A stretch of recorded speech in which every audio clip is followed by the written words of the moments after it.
You're standing in line at the grocery store. Your card gets declined. You know you had enough, or at least you thought you did. You check your phone. $35 overdraft fee. Because that $7 subscription you forgot about pulled this morning, and now you're $28 in the hole on a transaction that should have cost $7. You put back the chicken breasts.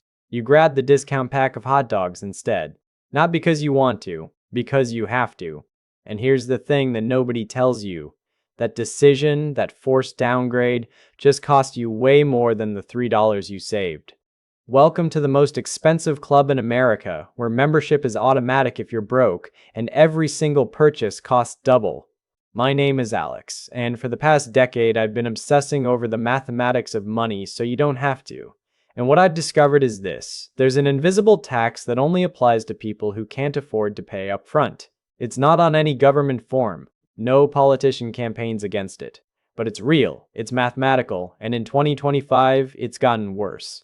If you want to understand why you're working harder than ever, but your bank account keeps moving backward, make sure to hit that subscribe button and give this video a thumbs up, because what I'm about to show you isn't about lattes or avocado toast. This is about the structural trap that makes it mathematically impossible to save money when you're broke. There's a concept that explains all of this. It's called the Sam Vimes Boots Theory of economic injustice. And it goes like this. Captain Sam Vimes earned $38 a month. A decent pair of leather boots cost $50. They'd last for years. But Vimes couldn't afford $50 up front, so he bought the cheap boots, $10 boots. They'd last maybe a season if he was lucky, so he'd buy another pair, and another. Over 10 years, he'd spend $100 on boots. Meanwhile, the rich guy who could afford the $50 boots up front, he spent $50 total. Same 10 years, same feet, half the cost. That's the poverty premium. And here's what nobody tells you about that parable. It wasn't written as financial advice. It was written as social commentary by Terry Pratchett in 1993. But 32 years later, in 2025, it's not commentary anymore. It's a mathematical proof that plays out in your bank account every single month. The Boots Theory isn't about boots, it's about capital. Specifically, the capital required to access efficiency. When you have money, everything costs less. When you don't, everything costs more. And I'm not talking about luxury goods. I'm talking about groceries, banking, transportation, healthcare. The basics, the stuff you need to survive. Those are the things that cost double when you're broke. Let me show you exactly how this works. The grocery trap. You walk into the supermarket. You need toilet paper. The 12-pack costs $8. That's 67 cents per roll. The 36-pack costs $18. That's 50 cents per roll. You're saving 17 cents per roll if you buy in bulk. Over 36 rolls, that's $6. But here's the problem. You have $20 until payday. You can't spend 18 of it on toilet paper, so you buy the 12-pack. You just paid 25% more per unit because you couldn't afford to be efficient. Now multiply that across every purchase. Rice. The 2-pound bag costs $4, $2 per pound. The 20-pound bag costs $15, 75 cents per pound. You just paid almost 3 times more per pound because you had to buy small. Pasta, canned goods, frozen vegetables, laundry detergent, diapers. Every single staple item in that store has the same mathematical punishment built in. Buy small, pay more per unit. Buy bulk, save money. But buying bulk requires capital you don't have. The USDA says the average American family spends around $700 per month on groceries. But that's the average. That number assumes you have the cash flow to buy efficiently. If you're buying small because you're broke, your personal inflation rate isn't 7%, it's 15, maybe 20. You're paying an extra $100 to $150 per month for the exact same food because you lack the upfront capital to access bulk pricing.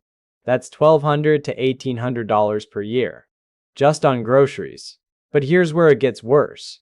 You can't even keep that inefficiently purchased food fresh for as long because you probably don't have a decent freezer or enough fridge space. So food spoils faster, you waste more, which means you're back at the store sooner, buying small again, paying the premium again. It's a loop. And every cycle costs you more. Now let's talk about banking. Or more accurately, let's talk about the systemic wealth extraction system that only targets people with low balances. You've got $400 in your checking account. Rent is $500. Payday is in 3 days. You're good. You've done the math. Then your car insurance auto-renews. $120. Now you're at $280. Your gym membership charges unexpectedly. $45. $235. Your utility bill pulls a day early because of the weekend. $90. You're at $145. And now you're in the danger zone. You need groceries. Can't survive 3 more days without food. $42 at the store. Declined. Insufficient funds. $29 overdraft fee. You're now at $74. Negative territory. You remember you need to put gas in the tank to get to work tomorrow. $25. Another $29 overdraft fee. You're at $20. Still in the red. Every transaction now triggers another fee. By the time payday hits in 3 days, you've racked up $116 in overdraft fees on transactions that totaled less than $80. That's not interest. That's not a loan. That's a fee for being poor. And the math is obscene. $29 on a $25 transaction is 116%. If that were an annual interest rate, it'd be illegal in most states. But it's not structured as interest, so it's perfectly legal. The Consumer Financial Protection Bureau reported that Americans pay around $15 billion per year in overdraft fees. That's not a typo. $15 billion. And it's not evenly distributed. 63% of overdraft fees are paid by just 5% of account holders. The people who can least afford it are paying the most. But wait, it gets better. If you don't have a bank account at all, you're paying even more. Check cashing services charge 2 to 3% of the check value just to access your own money. You work 40 hours, you earn $800, and you pay $16 to $24 just to get cash in hand. That's 2 to 3 hours of work. For nothing. Just to access money you already earned. And then there's buy now, pay later. It sounds great on the surface. No interest. Split your purchase into 4 easy payments. But here's what they don't tell you. The psychological trap of multiple commitments. You sign up for one purchase through Klarna, then another through Afterpay, then a third through Affirm. Each one is only $25 every 2 weeks. Manageable, right? Except now you've got 6 different payment dates across 3 different apps pulling from your account on random days throughout the month. You lose track. One payment hits when you thought you had breathing room. Your account drops to $15. The next morning, your electric bill auto-pays, $68. Now you're underwater by $53. Your bank hits you with a $27 insufficient funds fee. You're at -80. 2 more buy now, pay later payments try to process. Each one triggers a failed payment fee from the app. $12 each, that's $24, plus 2 more bank fees, $27 each, another $54. You're now -$158. And you haven't bought a single new thing. This is just the debt you already had trying to collect itself. Affirm, Afterpay, Klarna. These apps market themselves as alternatives to credit cards, but they're not. They're predatory fee structures dressed up in clean design and friendly branding. A study from the Financial Health Network found that 68% of buy now, pay later users have overdrawn their bank account at least once because of these apps, not despite them, because of them. And here's the truly insidious part, these systems are designed to look like your fault. Overdraft fees? You should have been tracking your balance better. Check cashing fees? You should have opened a bank account.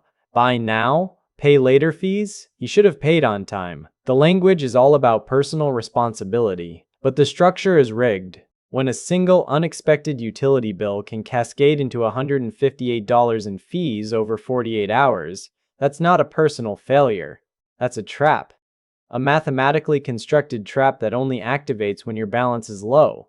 The poverty premium isn't a conspiracy theory. It's not a metaphor. It's a calculable, documentable, measurable tax on being broke. And every single system I just described is legal, endorsed, protected, because the people it hurts don't have lobbyists. Now you might be thinking, okay, this is bleak, but what do I actually do about it? That's coming. But before we get to the solution, you need to see the full picture. Because groceries and banking? That's just the beginning. The real weight of the poverty premium shows up in the big purchases, the ones you can't avoid. And that's where the math gets truly brutal. Let's talk about transportation. You need a car to get to work. Public transit isn't an option where you live, so you shop with the money you have. You find something for $3,000. It runs, mostly. The check engine light is on, but the guy says it's just a sensor. It's not just a sensor. 3 weeks later, you're at the mechanic. Timing belt. $800. You don't have $800, so you put it on a credit card at 22% interest. A month after that, the transmission starts slipping. $1,500. Back to the credit card.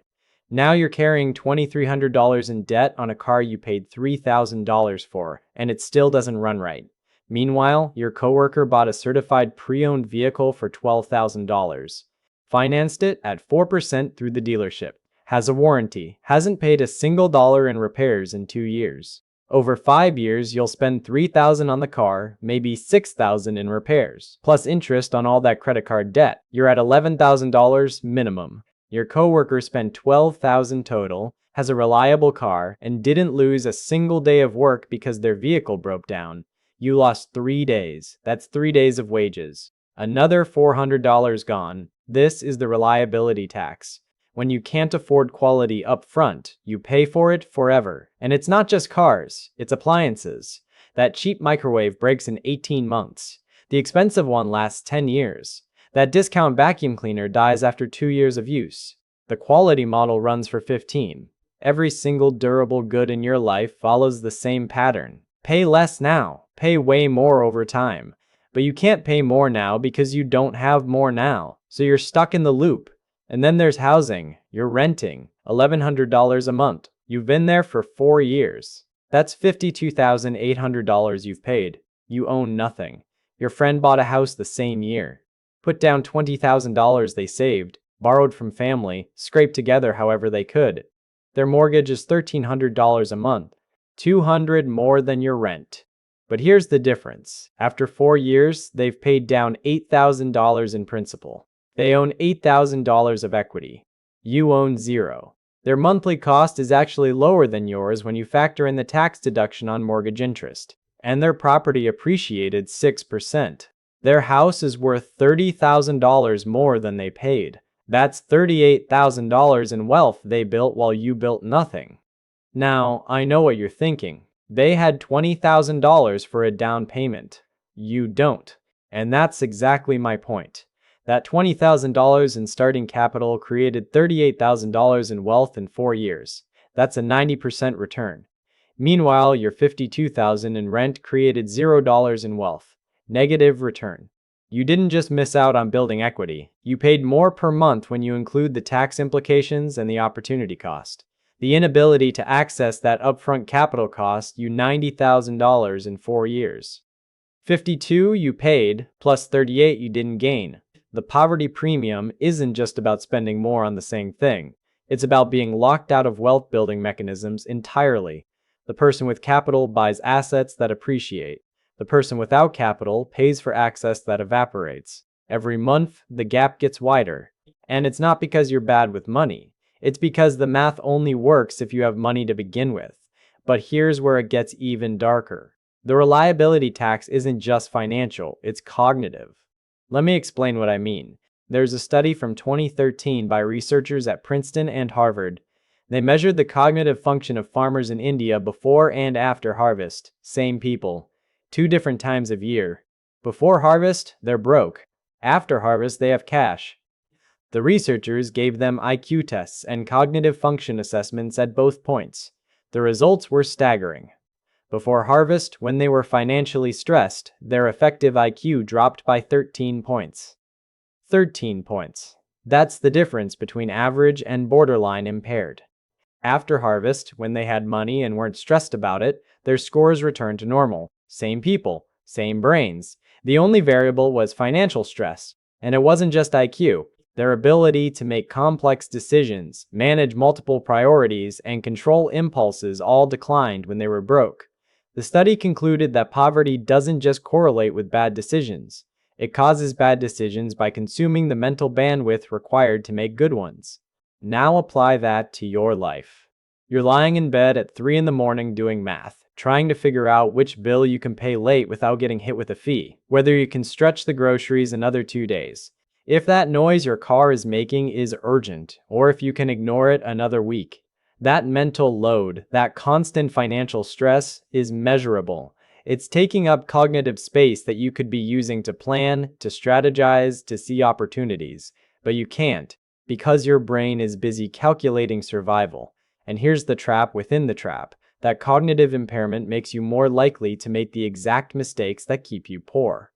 You missed the payment completely line because you were juggling 6 other financial crises. You buy the cheap boots again because you're too exhausted to do the math on lifetime cost. You take the payday loan because you can't see any other option in the moment, even though the interest rate is functionally insane. Every decision is made under duress, and every decision made under duress has a higher error rate. This is the scarcity mindset tax. It's not a moral failing, it's neuroscience. Your prefrontal cortex, the part of your brain responsible for long-term planning and impulse control, literally shuts down under chronic stress. The amygdala, the fear and survival center, takes over. You're operating in fight or flight mode, and fight or flight is great for running from a predator. It's terrible for financial planning. The person with a financial buffer doesn't have this problem. They're not doing 3 a.m. math. They're sleeping. Their brain is rested. Their cognitive bandwidth is available for strategic thinking. They see the opportunity to buy in bulk. They have the mental space to calculate lifetime cost versus upfront cost. They make better decisions not because they're smarter or more disciplined, but because they're not operating under constant cognitive load. So how do you break out? Because everything I've just described sounds like a lock with no key. You need money to save money. You need a buffer to access efficiency. You need cognitive space to make good decisions, but you can't get cognitive space without financial stability. It's circular. Except it's not. There's a way out. It's not easy, it's not fast, but it's mathematical, and if you commit to it, it works. Step 1. Calculate your personal poverty premium. Go through your bank statements for the last 3 months. Add up every fee, every overdraft charge, every late payment penalty, every interest charge on short-term debt. Then look at your purchases. Find every place you bought small instead of bulk. Estimate the per unit premium you paid. Add it up. That number is your poverty tax. For most people, it's $200 to $400 per month, $2,400 to $4,800 per year. That's the cost of being broke. Step 2. Identify your highest cost trap. Is it overdraft fees? Is it buying small? Is it car repairs on an unreliable vehicle? Is it rent with no equity? Find the single biggest line item in your poverty premium. That's your target. Step 3. Build a micro buffer aimed specifically at that trap. Not a general emergency fund. Not 6 months of expenses. A targeted buffer designed to break one cycle. If overdraft fees are destroying you, your goal is $50 of permanent buffer in your checking account. $50 that you pretend doesn't exist. That's it. That $50 prevents the cascade. One declined transaction doesn't trigger 5 overdraft fees. You just saved $175 a month. That's your poverty premium dropping in real time. If the per unit markup on small purchases is draining you, your goal is $75 set aside specifically for warehouse club membership and 1 monthly bulk run. You spend $50 on the membership. Now you have access to bulk pricing on everything. That first trip, you spend $70 on paper products that would have cost $95 buying small. You just saved $25. Next month, you do the same with cleaning supplies, save $18, then cooking oil and spices, save $22. Within 6 months, you've saved $340 on items you were buying anyway. That's your per unit tax disappearing. You take those savings and roll them into the next efficiency upgrade. If your car is the trap, your goal is a repair fund. $500. Enough to handle the next breakdown without the credit card. You pay cash, no interest. The repair costs $500 instead of $500 plus 22% compounding over 6 months. You just saved $66. That goes back into the fund. Next repair, same thing. No debt spiral. The loop is broken. This isn't about willpower. This isn't about cutting lattes. This is about strategic capital deployment aimed at eliminating the structural inefficiencies that only apply to you because you're broke. Every dollar you put into that targeted buffer returns $5 to $10 over the next year by eliminating fees, reducing per unit costs, and preventing debt spirals. That's a 500 to 1000% return. No investment on earth beats that. Your highest return opportunity isn't the stock market. It's breaking your own poverty traps.